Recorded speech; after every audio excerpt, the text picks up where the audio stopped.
For more than 20 years, I've had the honor and privilege of taking care of patients as an OBGYN. And one of the great joys of my job is caring for my patients during their pregnancies and helping them grow their families.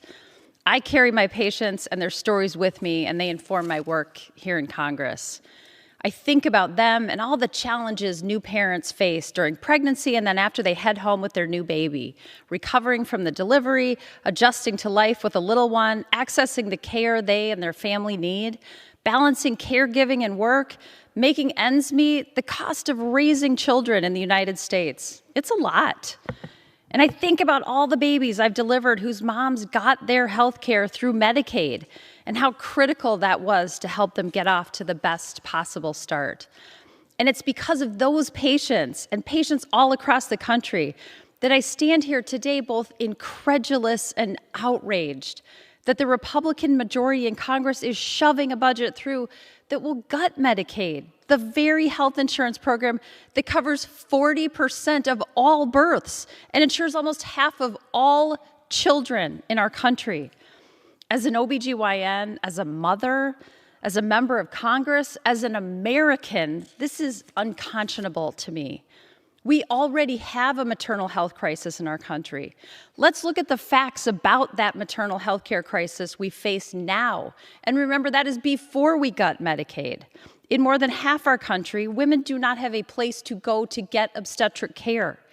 Among our peer nations, the United States has the highest rate of both maternal and infant deaths. In 2022, there were more than double and sometimes triple the rate of maternal deaths in the United States compared to most other high-income countries. And unacceptable disparities exist. Black and American Indian and Alaska Native women are 3 to 4 times more likely to die from a pregnancy-related cause compared to white women. And most of these deaths, more than 80%, are preventable. So what is the Republican majority doing to address this unacceptable crisis?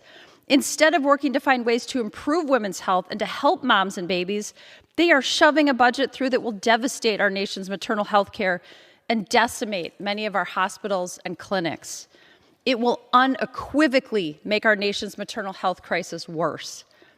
And why in the world are they doing this? Why are they choosing to harm women and children? They're doing it to pay for tax cuts for the ultra wealthiest among us. That is literally why.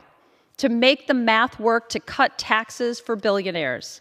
They are choosing to sell out the health of women, moms, new babies, the future of our country to pay for tax cuts for billionaires. Choosing to take health care away from moms and their babies. And let's be clear, this won't just be devastating to the moms and new babies who get their health care coverage through Medicaid. It will be devastating for maternal health care across the country. All of this coming from the party that calls itself pro-life and pro-family. It's hard to imagine a more anti-family policy.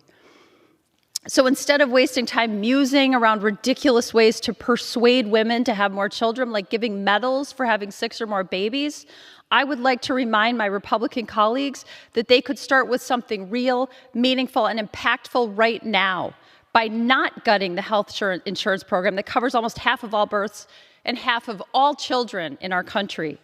The Republican majority needs to make their pro-family rhetoric match their policy, put America's moms and babies first, and stop these proposed cuts to Medicaid.